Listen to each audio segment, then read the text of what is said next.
이사야 48장 6절부터 11절까지 말씀입니다. 이사야 48장 6절부터 11절까지 말씀 우리 다 같이 읽도록 하겠습니다. 내가 들었으니 이 모든 것을 보라. 너희가 선전하지 아니하겠느냐?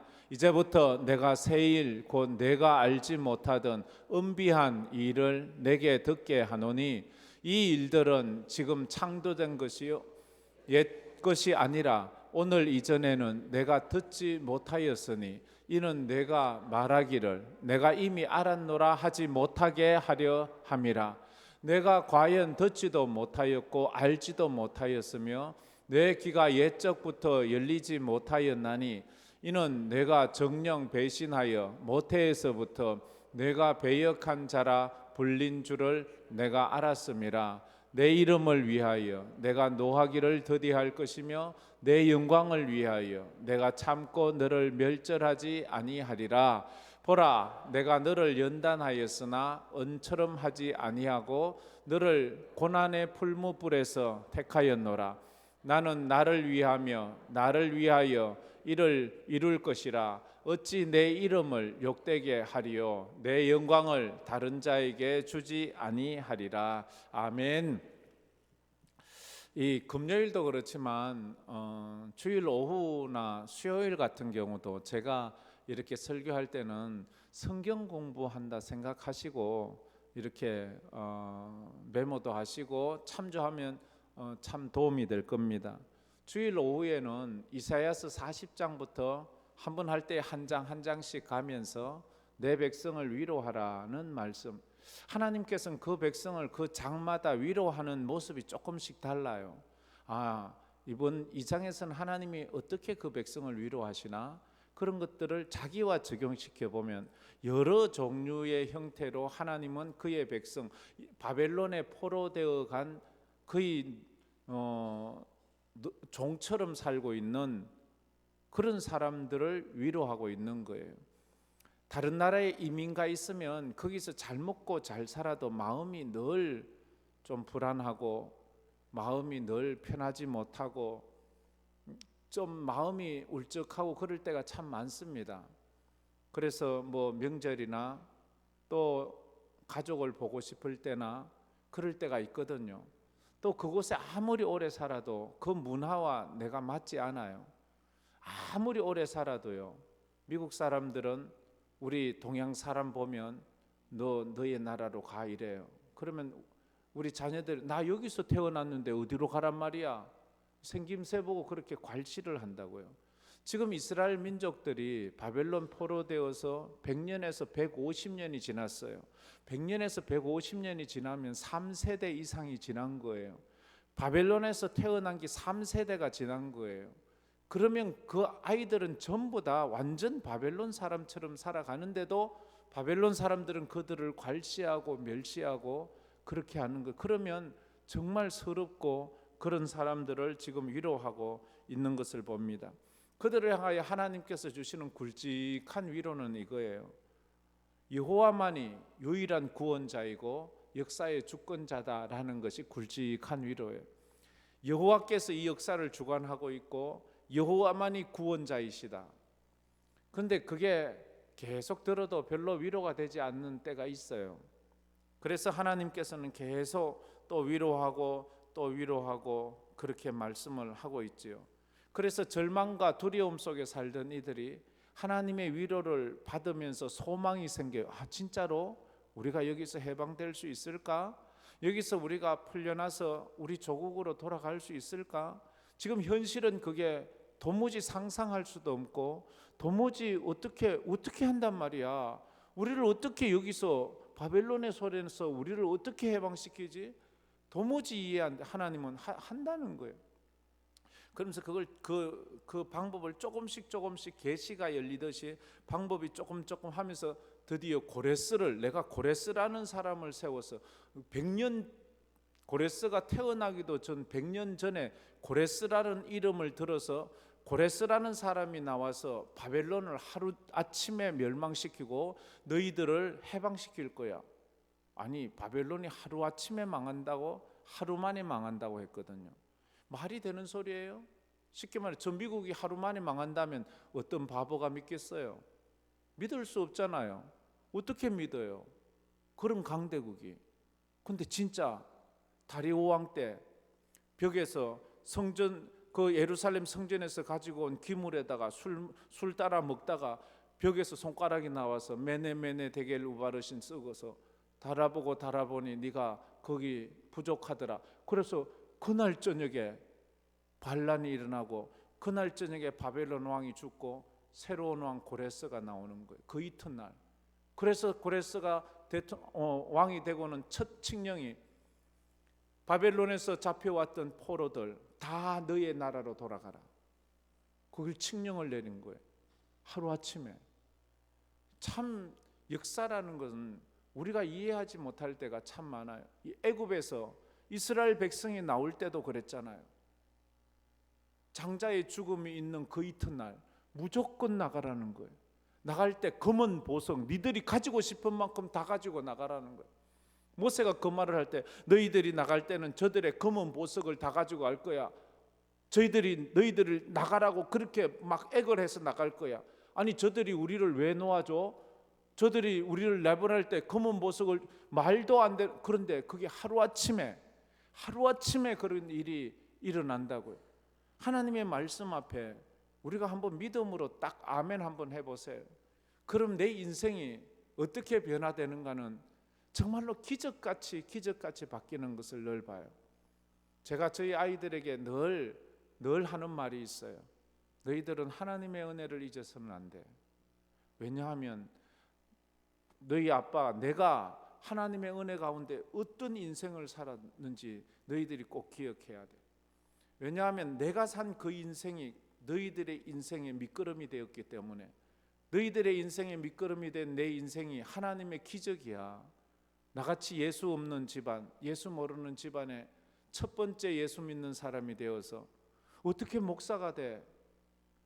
어떻게 그 하나님의 교회에 지금 목사가 되고 그 기적 같은 인생을 그저 내 인생에는 홍해가 갈라진 것이 저 태평양을 건너가는 것이 홍해를 갈라진 것과도 같은 거예요. 내가 어떻게 전에도 얘기 드렸지만 저는 7남매입니다. 7남매의 장남이에요. 그저 장남은 조상 제사 지내는 것이 사명으로 앓는 지질이 가난한 집안이에요. 저희 집에서 4년째 나온 사람은 나밖에 없어요. 다 누나들 공부시킬 능력이 안 돼. 고등학교 졸업하면 너는 이제 공장에 가 일해라 그랬던 집안. 그리고 다른 동생들은 다 전문대 다니고. 그래서 저도 그렇죠. 저도 하나님 은혜 안 있으면 제가 그때 시근이 없었거든요. 제가 하도 철도 없고 만약 제가 철이 있었더라면 지금 목사가 안 됐을 거예요. 철이 하도 없어서 지금 목사가 됐어요. 그게 또 하나님 은혜예요. 왜냐하면 아버지 돌아가시고 어머니 혼자 집을 이끌어 7남매 공부시키고 끌고 가야 되는데 뭐가 있어요? 저희 어머니는 평생 직장을 지금까지 가져본 적이 없어요. 그런데 그래서 개를 좀 부으면 개를 타서 그걸로 또 우리 학비도 주고 용돈도 주고 또 그런 식으로 하고 또 집 있었는데 그 집에 그거 미군 부대 앞에서 월세 받아가지고 그걸로 생활하고. 내가 철이 들었으면 대학교 안 가고 저도 고등학교 졸업하고 공장 갔어야 돼요. 그래야 돼요. 근데 저는 그런 시근이 없이 내가 신학교 가가지고 그렇게 한 거예요. 근데 하나님이 그렇게 쓰셨어요. 그 기적 같은 인생을 보면서 하나님이 있음을 저는 너무 잘 알아요. 그러면 제가 이래 얘기하면 누가 이런 얘기를 하더라. 목사님이니까 그렇지요. 목사님이니까 그렇지 우리 같은 사람은 그런 일이 없어요. 아니요. 저보다 여러분이 조건이 좋으면 좋았지 전혀 나쁘진 않아요. 지금 와서 여러분들이 나를 보니까 아이고 목사님이 난 되니까 그렇지요. 아니요. 그렇지 않아요. 하나님의 은혜와 하나님의 기적같이 그렇게 지나온 세월이에요. 그래서 이 이사야서를 보면서 저는 제 자신을 많이 비추어 보게 됩니다. 너희는 위로하라, 내 백성을 위로하라, 그렇게 말합니다. 성도가 위로를 받으면 어떻게 돼요? 고난을 견딜 수 있어요. 고난을 버틸 수 있어요. 고난을 이겨낼 수 있어요. 근데 위로를 받지 못하면 견디지를 못해요. 참지를 못해요. 그저 포기하고 싶은 거예요. 근데 옆에서 달리기 선수도 열심히 내요. 이제 다 와갑니다. 조금만 힘내세요. 이러면 막 또 버티고 또 달리고 또 달려가잖아요. 근데 해도 안 돼요. 그만두세요. 이러면 거기서 푹 주저앉지요. 하나님은 끝없이 우리를 응원하잖아요. 그래, 힘내. 그래, 할 수 있어. 너 할 수 있어. 우리 하나님이 널 도와주신다니까. 성령님이 널 도와주신다니까. 오늘도 이런 위로를 받고 용기 얻는 여러분 되기를 축복합니다. 이게 그래서 오늘은 어떤 위로를 주실란가, 그걸 한번 생각해 봐야 돼. 그래서 결국 하도 믿지 않으니까 이래도 안 믿고 저래도 안 믿고 이러니까 결국 그 말로 안 되니까 하나님께서 그의 독생자를 이 땅에 보내셨잖아요. 너희들이 이 독생자 봐, 너희를 위해서 내가 보냈어. 그 독생자 너희를 위해 십자가에 못 박을 거야. 이 사랑이 위로가 되는 거예요. 나를 위해 못할 것이 없는 하나님, 나를 위해 뭐든지 하시는 하나님.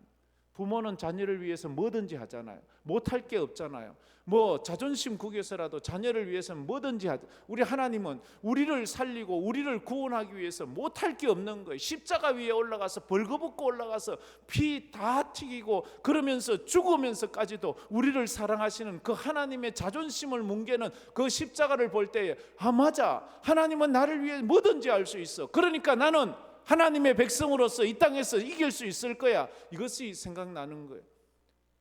성경을 보세요. 애굽에 있는 이스라엘 백성들을 위해서 하나님이 뭘 못했어요?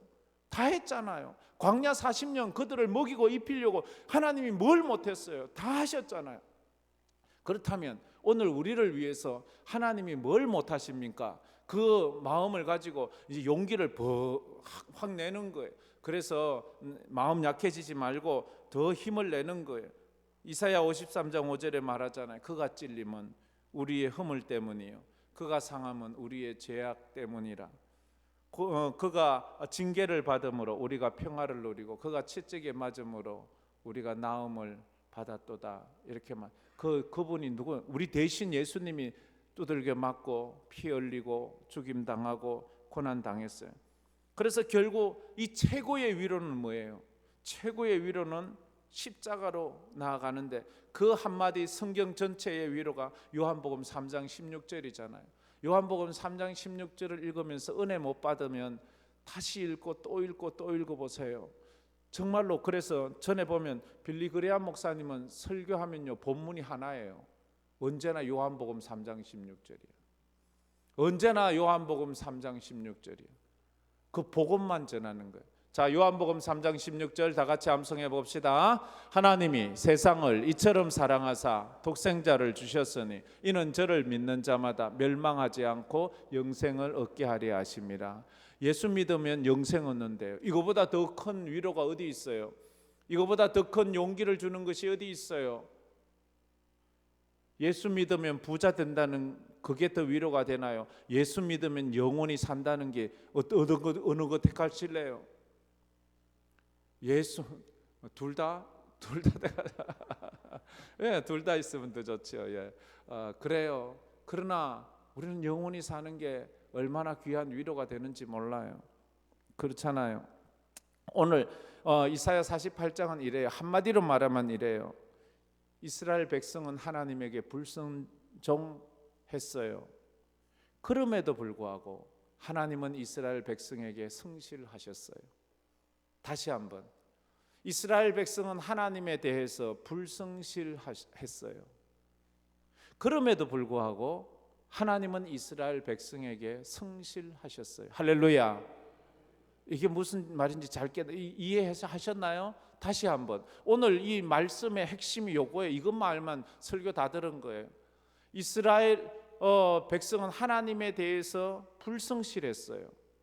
그러나 하나님은 이스라엘 백성에게 성실하셨어요.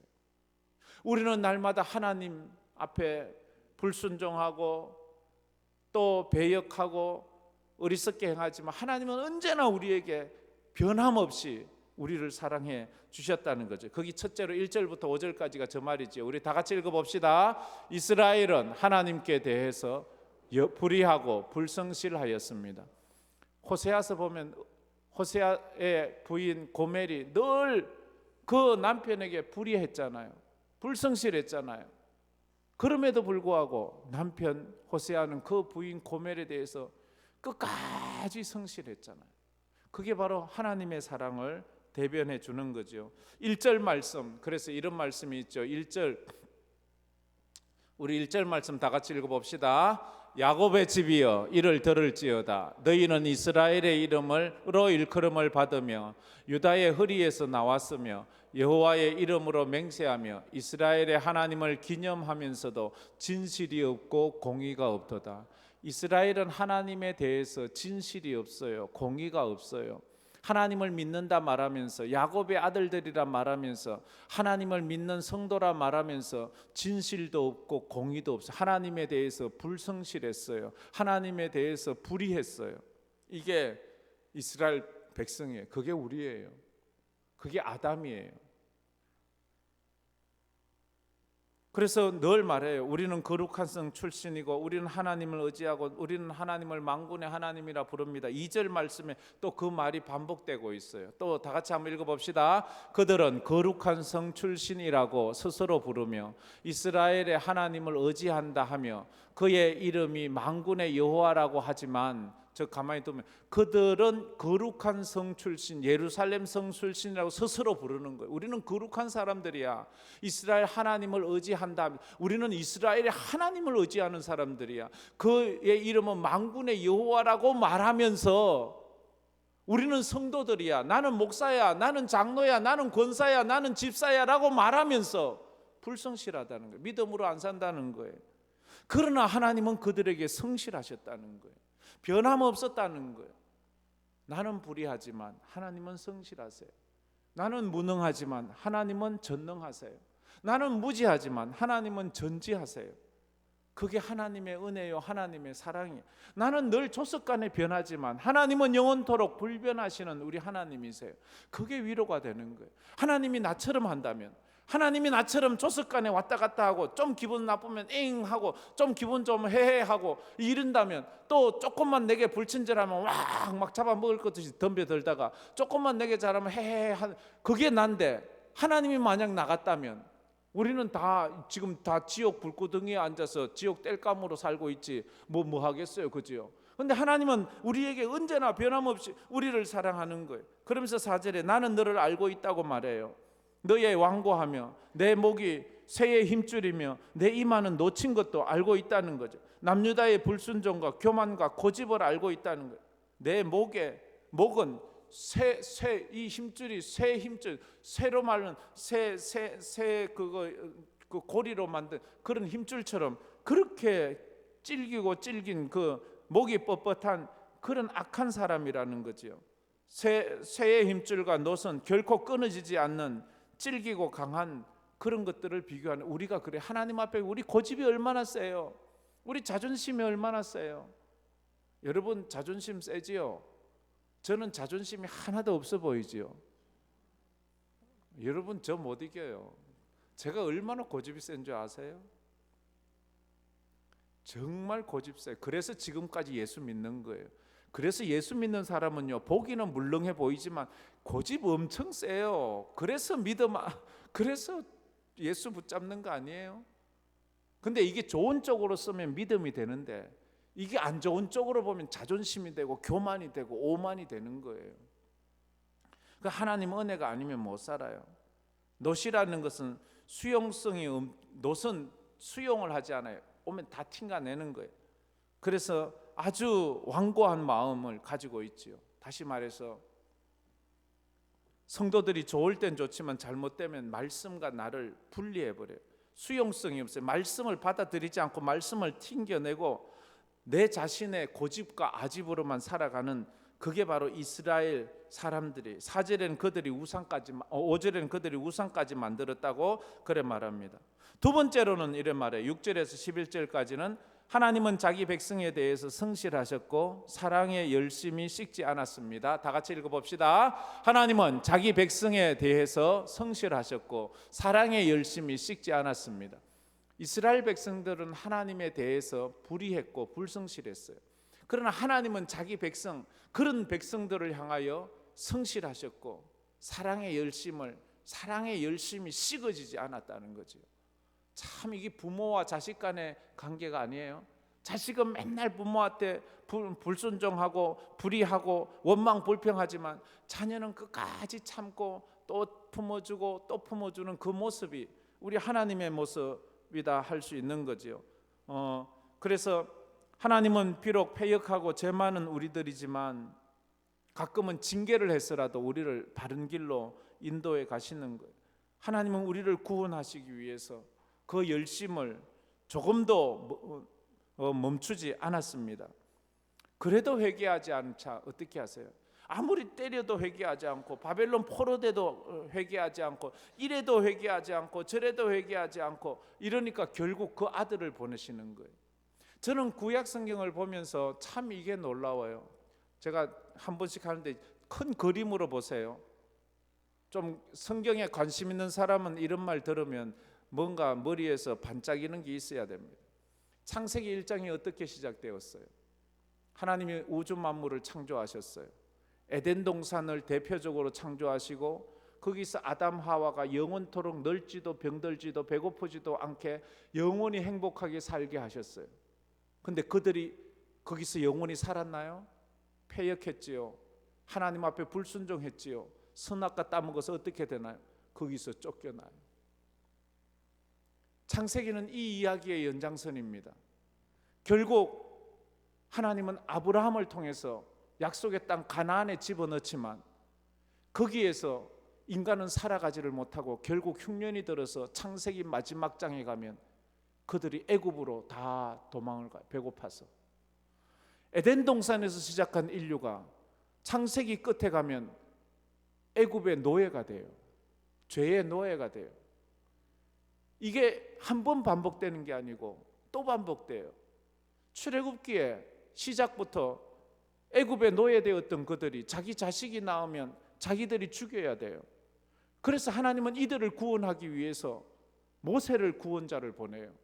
모세를 보내서 그들을 이끌어 가나안으로 또 약속의 땅으로 이끌어 가는데 가나안은 에덴 동산을 상징하잖아요.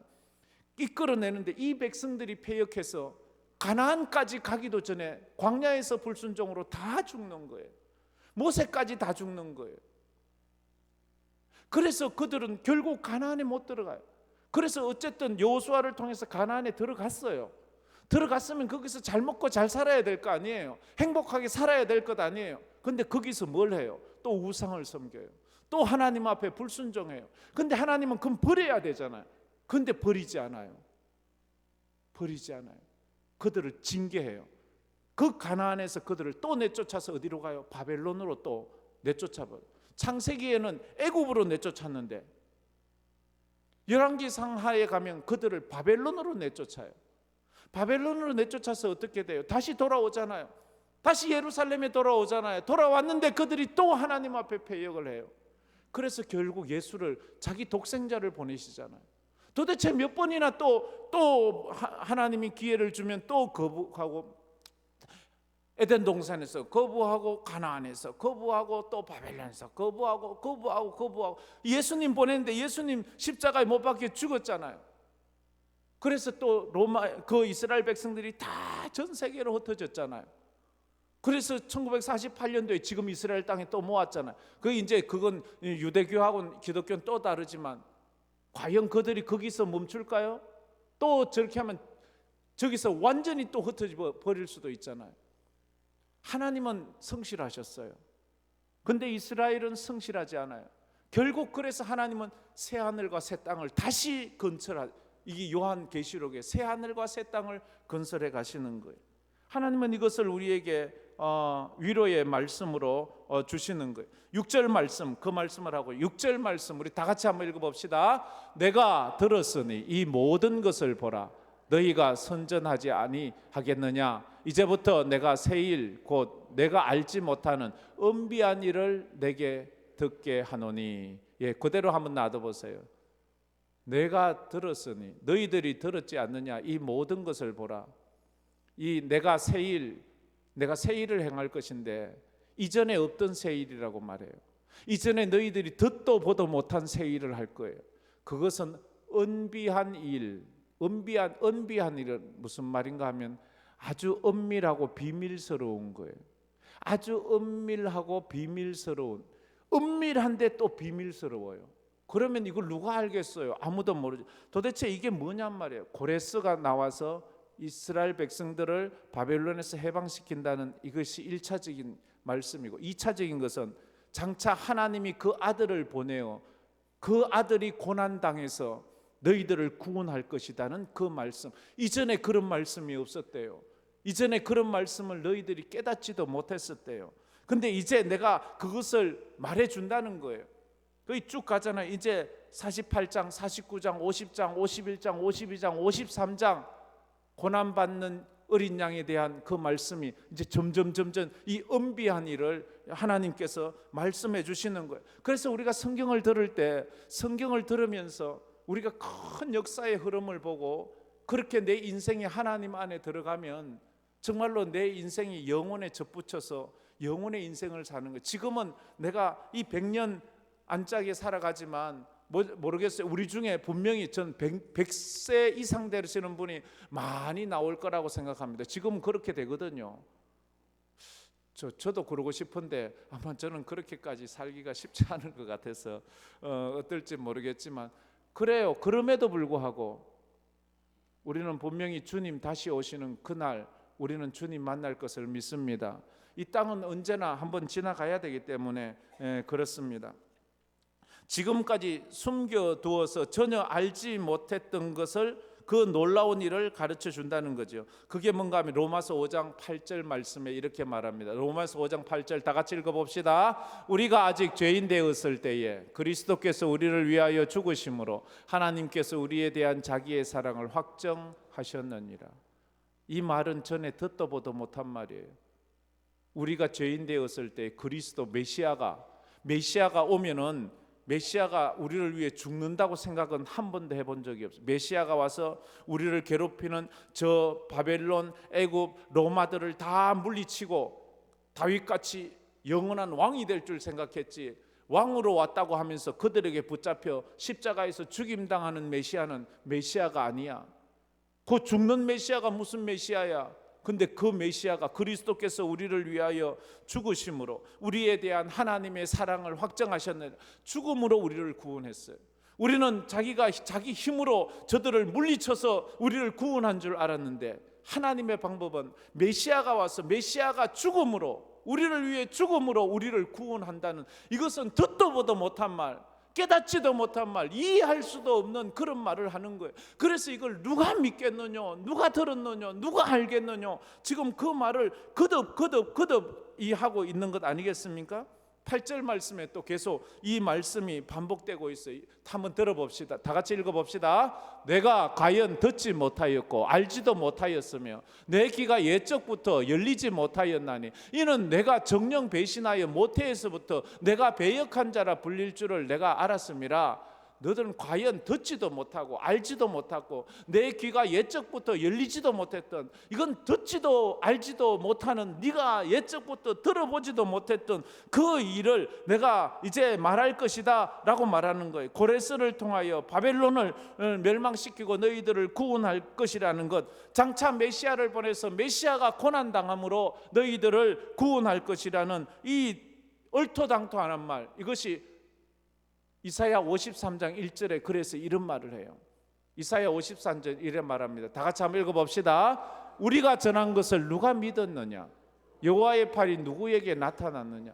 우리가 전한 것을 누가 믿을 수 있겠느냐? 이걸, 이 고레스가 너희들을 해방시킨다는 거 이것도 믿지 못하는데, 바벨론이 하루 만에 망하고 너희들이 해방된다 이것도 믿지 못하는데, 메시아가 와서 너희들을 위해 고난받고 죽임당하고 그래서 너희들이 구원받는 이 말을 어떻게 너희들이 믿을 수 있겠느냐? 여호와의 팔이 네게, 하나님의 말씀이 네게 나타나게, 너희들이 이것은 그러니까 세상의 지식과 지혜로는 알 수 없고 믿음으로, 하나님의 은혜로만, 성령으로만 믿는 거예요. 이 은혜가 있기를 축복합니다. 근데 여기 있는 분들은 이거 다 믿잖아요. 이게 얼마나 큰 축복이에요. 이게 얼마나 큰 은혜예요. 우리에겐 다 보여주셨잖아요. 구약 성도들에게는 이걸 조각조각, 퍼즐 몇 조각만 보고도 아브라함은 예수가 오실 그때를 바라보며 믿음으로 살고 그거 하나 붙잡고 믿음의 조상이 되잖아요. 히브리 11장에 나오는 사람들은 그 조각조각의 조각을 그 몇 조각만 붙잡고 믿음으로 살아서 그렇게 돼. 우리는 근데 그 조각을 다 완성시킨 이 성경을 가지고 있으면서도 못 믿겠대요. 믿을 수가 없대요. 이건 말도 안 된대요. 우리는 그렇게 영적으로 어두워져 있는 거예요. 그 옛날 사람들은 몇 조각만 붙잡고도 영성이 밝아서 그걸 다 믿어갔는데, 하나님 내 영안을 열어주세요. 하나님 내 믿음을 열어주세요. 그래서 이 조각들에서 하나님의 나라가 보여질 수 있도록 은혜 베풀어 주세요. 그래서 다시금 우리가 복낙원, 회복된 낙원에 칠낙원, 잃어버린 낙원을 복낙원 되도록 우리가 하나님의 나라, 그래서 요한계시록에 새하늘과 새 땅을 이야기하는데도 그게 무슨 말인지 모르면 안 되지요. 이걸 믿어야 돼. 이것이 믿음이 돼야 돼. 근데 이것이 내가 믿습니다 한다고 믿어지는 것이 아니고 하나님께서 은혜를 주셔야지만 이것이 믿어지는 것을 우리가 아는 거예요. 마지막으로 세 번째, 하나님은 자신의 이름과 자신의 영광을 위해 자기 백성에게 성실하셨습니다. 다 같이 읽어봅시다. 하나님은 자신의 이름과 자신의 영광을 위해서 자기 백성에게 성실하셨습니다. 다시, 이스라엘은 하나님에 대해서 불의하고 불성실했는데 하나님은 이스라엘에 대해서, 자기 백성 이스라엘에 대해서 성실하시고 은혜를 더하여 주셨어요. 왜 그러셨는가? 자기 이름을 위해서, 자기 영광을 위해서. 그럼 저기 하나님의 자기 좋으라고 한 거예요? 아니에요. 하나님의 속성이 그런 거예요. 하나님께서 우리를 사랑할 수밖에 없는 하나님의 사랑 때문에. 자식을 위한 부모의 사랑이 이기주의예요? 부모 좋자고 자식 사랑하는 거 아니잖아요. 내가 부모로서 자식을 사랑하는 사랑이지, 아이고 부모님이 나 사랑, 그 엄마가 나 사랑하는 건 엄마 좋자고 하는 거지, 이렇게 생각하는 자식은 아직도 철이 아직 많이 없는 거예요. 그 하나님의 은혜가 우리가 깨달아져야 되는 거예요. 그래서 9절 말씀에 이래 말합니다. 9절 다 같이 한번 읽어봅시다. 내 이름을 위하여 내가 노하기를 더디할 것이며 내 영광을 위하여 내가 참고 너를 멸절하지 아니하리라.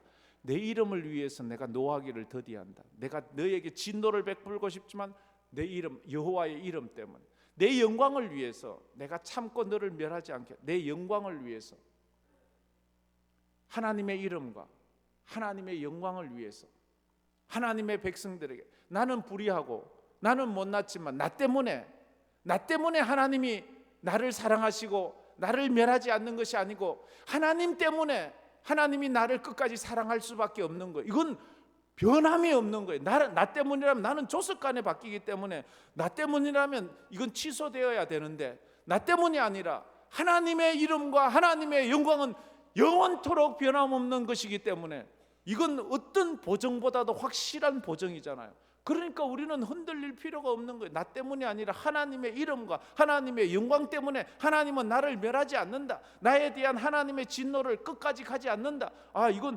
얼마나 이거 대단한 거예요. 이러면 배짱이 생기잖아요. 뭐 하나님은 결코 나를 버릴 수 없구나. 하나님은 정말로 나를 끝까지 책임질 수밖에 없구나. 이런 아주 담대함이 생기잖아요. 처음에는 담대함이 생기지만 이 은혜를 깨닫고 나면 그 앞에 꼬꾸라지고, 왜 날 사랑하십니까? 하나님 왜 날 사랑하시나요? 날마다 하나님 앞에 못난 짓을 하는 나를 왜 이렇게 끝까지 사랑하시나요? 날 사랑하시는 그 하나님의 사랑을 이해할 수 없어서 나는 당신을 위해 살겠습니다. 이렇게 나오는 거예요. 왜? 이 사랑이 너무 커서. 그래서 사도 바울 같은 사람, 나 같은 놈, 교회를 박해하고 예수 믿는 사람 박해하고 스데반 집사를 돌로 쳐 죽였던 나 같은 것이 뭐라고? 쓰레기 같은 나를, 하나님이 나를 왜 이렇게 사랑하냐고. 그건 너 때문이 아니야. 내 이름을, 내 영광을 위해서 나는 너를 택했기 때문에 나는 너를 위해서 끝까지 내가 죽는 한이 있어도 너를 책임질 수밖에 없어. 그게 십자가잖아요. 그게 십자가 은혜잖아요. 이것을 들으면서도 이 감동이 없다면 이 도대체 뭘 어떻게 해야지 감동이 되는지 우리는 모르겠어요. 도대체 이게 은혜가 넘쳐야 돼요. 이게 얼마나 큰 사랑인지 몰라요. 그래서 내가 낙심하고 절망하고 힘들고 어려워도 나는 안 되지만 우리 주님 때문에 내가 힘을 낼 수 있는, 그래요, 내가 다시 힘낼게요. 주님, 내가 다시 한번 살아볼게요. 다시 한번 십자가로 나갈게요. 우리가 그 주님 앞에 그 말씀을 하면서 나아가는 것입니다. 그래서 10절에 너를 고난의 풀무에 연단시켜서라도 너를 택하여 구원할 것이다 말하고 있습니다. 하나님께서 우리를 연단시킬 때가 있어요. 애굽에 집어넣고 바벨론에 집어넣고 로마에 집어넣고 풀무불에 집어넣는 것은 망하라고 하는 것이 아니라 더 강해지라고, 더 성숙해지라고 하는 거예요. 네가 물을 지날 때에 그 물이 너를 침몰하지 못할 것이고, 네가 불 가운데로 지날 때에 그 불이 너를 사르지 못하게 하리라 주님이 말씀하셨잖아요. 그래서 하나님이 주시는 우리 인생의 고난은 우리를 망하라고 주신 것이 아니에요. 나를 넘어지라고 준 것이 아니에요. 그 고난 가운데 이겨내고 믿음으로 나가라고, 그때 십자가 붙잡으라고. 내가 너 이렇게 사랑하지 않니? 내가 널 위해 십자가에 못 박히지 않니? 너 참아, 너 날 보고 이겨내, 너 할 수 있어. 하나님께서 응원하고 있잖아요. 응원하고, 우리에게 허다한 정인들이 있으니, 구름 같은 허다한 정인들이 우리를 위해서 지금 믿음으로 응원하고 있다고 히브리서에도 말하고 있지 않습니까? 이 은혜를 깨닫기를 축복합니다. 여러분들이 저는 다 이해하리라고 생각합니다. 그래야지 되죠. 이 정도 이해를 못하시는 분은 아마 없지 싶은데, 없는 분은요, 그 아는 분이 모르는 사람한테 얘기 좀 해주세요. 그러면 됩니다. 11절 말씀 우리 다 같이 한번 읽어봅시다. 나는 나를 위하며 나를 위하여 이를 이룰 것이라. 어찌 내 이름을 욕되게 하리요? 내 영광을 다른 자에게 주지 아니하리라. 어찌 내가 내 이름을 욕되게 하겠냐? 여호와란 하나님이 자기 백성을 구해냈다가 다 죽였대. 이러면 하나님 이름이 욕되는 거예요. 이스라엘 백성이 시내산 밑에서, 모세가 시내산에 올라가 40일 동안 내려오지 않자 그 밑에서 무슨 짓을 해요? 금송아지 만들어 놓고 이것이 우리를 애굽에서, 그때 모세가 내려와 보니까 기가 차지도 않는 거예요. 왜 너희들 나를 기다리지 않고? 그래서 하나님께서 주신 그 두 돌판, 십계명 돌판 집어 던져서 그 금송아지 우상을 다 부숴버리고 지진이 나서 거기에서 가담했던 자 3,000명을 다 죽이자. 그때 하나님이 내가 저 백성 다 죽이고 내가 새로운 백성을 일으키리라. 하나님, 그러면 안 돼요. 그러면 하나님께서 자기 백성을 이끌어 광야에서 죽이려고 이끌어냈다고 하면 하나님의 이름이 욕되잖아요. 하나님, 그러면 안 돼요. 하나님이 그 모세의 기도를 들으시고 그 백성을 또 용서해주고 그 백성을 이끌어 가잖아요. 자기 이름을 위해서, 자기 이름이 욕되게 하는 것을 원치 않아요. 내 이름이 아니고 모세의 이름이 아니고 하나님의 이름이 우리에겐 내 이름보다 더 중요하고 더 확실하지 않습니까? 그래서 그것이 참 은혜가 되는 거예요. 하나님은 자기의 이름에 모든 명예를 걸고 있는 거예요. 그 자기의 명예를 위해서 최선을 다하겠다는 거예요. 그러므로 성도는 기억해야 합니다. 나의 구원은 나의 열심과 나의 노력이 아니라 하나님의 불같은 열심 때문에 나의 구원은 완성될 것이라고. 나의 선행이 아니에요. 나의 애씀이 아니에요. 하나님의 열심이 나를 천국까지 이끌어 갈 겁니다. 할렐루야. 자기 아들을 아끼지 아니하시고 모든 사람을 위하여 대속물로 주어진 네가 무엇을 아끼겠느냐? 자기 아들까지 십자가에 못 박은 그 주님 뭘 아끼겠느냐? 걱정하지 마라. 너희들 천국 갈까 걱정하지 마라. 가끔은요, 이제 연세가 드시고 이러다 보면 믿음이 약간 흔들려요. 젊어서 그렇게 잘 믿었다가도 그때 여러분 혹시 한나 여러분 흔들리지 마세요. 하나님께서 우리 한나 어르신, 모세 어르신들을 향하신 그 사랑은 결코 변하지 않습니다. 어떤 일에도 흔들리지 마십시오. 내가 이래서 구원받겠나? 내가 이래서 천국 가겠나? 그러지 마십시오. 내 행위가 아니에요. 하나님의 이름과 하나님의 영광 때문에 하나님은 우리를 기필코 구원하실 거예요. 내 때문이 아니에요. 내 믿음이 이래서 되겠나? 내 믿음이 이래서 안 되지? 아니요. 왜 내 믿음으로 구원받는다고 해서 내 의지나 내 노력으로 구원받는 사람은 단 한 사람도 없어요. 하나님의 은혜로 구원받는다는 것을 우리는 기억해야 합니다. 참 성도가 되는 것은 그래서 이래요. 세상에 평안하고 세상에 먹고 살 걱정이 하나도 없고 세상에 아픈 데도 하나 없어 병원 가지도 않는 그런 사람이 신앙생활 잘하는 게 아니고요. 지지리도 가난하고 맨날 아프고 병원 가고 맨날 힘들고 눈물 날 일만 많은 그런 사람들이 도리어 더 믿음 생활 잘한다는 것을 아십니까? 이게 성경이 우리에게 가르치는 비밀이에요. 우리는 내 삶이 좀 편안하고 내가 먹고 살 걱정 좀 안 하고 내가 병원도 안 가고 좀 건강하게 살면 내가 하나님 더 잘 믿고 하나님 교회 더 열심히 나갈 것 같은데 아니요. 그러면요 덜로 산으로 놀러 간다고 바쁘지. 좀 붙잡아 매고 다리도 좀 치시가지고 꼼짝 못하게 하고 이래야지 주일날 쩔뚝쩔뚝 하면서 교회 나오지. 그게 은혜라는 것을 알게 돼요. 저는요 군에를 안 갔어요. 저는 신금을 7번이나 받았어요. 가는 곳마다 빠꾸 그래가지고 제가 신금을 7급을 받았어요. 여러분 7급이 있다는 것을 아는 사람이 별로 없어요. 7급은요 완전 면제예요. 3주 훈련도 안 받아요. 전 그래서 총을 잡아본 적이 없어요. 그때 제가 얼마나 하나님 원망했는 줄 알아요? 하나님 나는 왜 이래요? 다른 애들은 다 건강하게 학교도 잘 다니고 다른 애들은 다 건강해서 군에도 가고 다른 사람들은 다 건강한데 왜 나는 학교도 못 가고 그래요? 얼마나 그게 아픈 게 얼마나 힘든 줄 알아요? 3년을 아팠어요. 근데 내 친구들은 군에를 갔다 왔어요. 군에 갔다 오고 나보고 하는 말, 야, 네 군에가 얼마나 힘든 줄 알아? 군에 가면 진짜 맨날 두들겨 맞고 진짜 힘들어 이러는 거예요.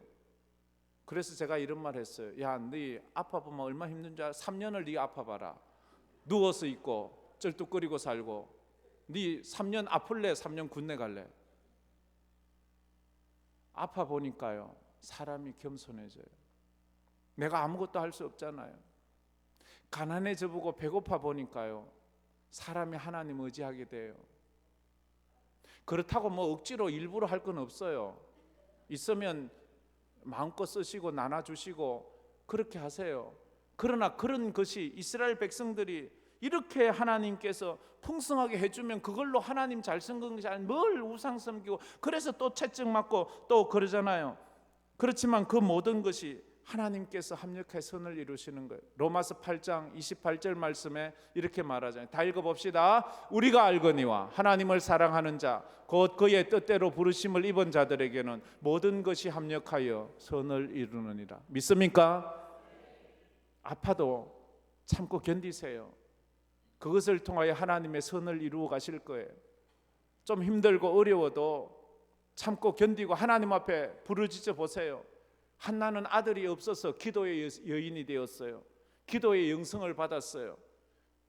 그는 아들이 없어서 하나님 앞에 울부짖다가 하나님 주시는 믿음의 아들 사무엘을 받았어요. 얼마나 그게 복이에요. 그 전에 그 불임도 아닌 여자들은 아들을 쑥쑥 다 낳아요. 고난 없이 낳으니까 그게 무슨 은혜가 있나요? 성도는 하나님의 이름과 하나님의 영광을 위해서 살아야 합니다. 하나님의 이름을 더럽히지 마세요. 하나님의 영광을 가리지 마세요. 그래서 우리가 십자가를 볼 때마다 하나님의 성실하심과 하나님의 열심을 기억해야 합니다. 하나님은 나를 사랑하시는 열심, 변함없는 사랑, 성실하심은 영원해. 십자가를 아들을 날 위해 죽이는 그런 사랑이 세상에 어디 있나요? 나를 사랑하셔서 나를 위해서 저 아들이 십자가에 못 박힌 거예요. 그래서 이 48장은요 하나님의 속성이 두 가지 나와요. 하나는 공의, 하나는 사랑. 하나님의 공의와 하나님의 사랑. 공의는 뭐예요? 하나님은 불의에 대해서는 분명하게 심판해야 돼요. 사랑은 뭐예요? 하나님은 무조건 용서해야 돼요. 하나는 무조건 심판해야 되는 것과 무조건 용서해야 되는 것이 만났어요. 이게 안 되는 거예요. 한쪽은 무조건 심판해야 되고 한쪽은 무조건 용서해야 되는데 이게 서로가 안 되는 거예요. 이게 서로가 어떻게 돼요? 어떻게 안 되는 거예요? 하나님의 공의로는 심판을 해야 되지만 하나님의 사랑으로는 무조건 용서해야 돼요. 절대 공의. 죄는 반드시 벌해야 돼요. 죄인은 반드시 지옥 가야 돼요. 우리는 죄인의 후손이잖아요. 우리는 반드시 지옥 가야 돼요. 이건 어떻게 변할 수 없는, 이 하나님의 공의가 그래요. 그럼 우리는 어떻게 해요? 반드시 무엇으로도 용서가 안 되는 거예요. 근데 하나님은 사랑이시잖아요. 하나님은 반드시 용서해야 돼요. 아무리 큰 죄를 지어도 용서해요. 근데 어떻게 용서해요?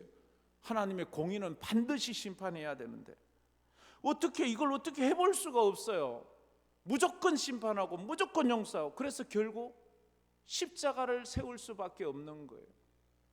하나님이 그 반드시 심판을 하나님이 받으셔서 지옥 가시고 또 반드시 용서하신다는 그 능력을 가지고 거기에서 부활의 능력으로 살아나는 거예요. 십자가를 보면 이 두 가지, 반드시 심판하기 위해서 예수는 죽어야 하고 반드시 용서하기 위해서는 예수는 거기서 살아나야 되는 거예요. 그게 하나님의 두 속성이에요. 그게 십자가에서 완성돼요. 그게 요한복음 3장 16절이에요. 다시 한번, 아까 암송했지만 다시 한번 암송해 봅시다. 하나님이 세상을 이처럼 사랑하사 독생자를 주셨으니 이는 저를 믿는 자마다 멸망하지 않고 영생을 얻게 하려 하심이라. 하나님이 세상을 이처럼 사랑하사 독생자를 주셨으나 이는 저를 믿는 자마다 멸망하지 않고 심판받지 않고 그 독생자의 믿는 믿음으로 말미암아 멸망하지 않는다. 그렇게 또 구원을 받는 거지요. 그래서 예수님의 십자가는 하나님의 심판과 용서가 성취된 거예요. 십자가로 죄를 심판하시고 십자가로 죄를 용서하셨어요. 이게 우리가 믿는 믿음이에요. 이건 이전에 들어본 적이 없는 거예요. 이스라엘 백성들에게 하나님은 이 말씀은 십자가로 죄를 심판하시고 십자가로 죄를 용서해 주셨어요. 그래서 오늘 마지막으로 우리의 불순종과 불성실에도 불구하고 하나님은 여전히 우리에게 성실하시고 변함없는 은혜를 베푸신다. 다 같이 읽어봅시다. 우리의 불순종과 불성실에도 불구하고 하나님은 여전히 우리에게 성실하시고 변함없는 은혜를 베푸신다. 할렐루야. 이 믿음으로 이 한 주간도 위로받고 승리하시기를 주의 이름으로 축복합니다. 이 말씀을 붙잡고 우리 이 찬양 한번 불러봅시다. 오 신실하신 주.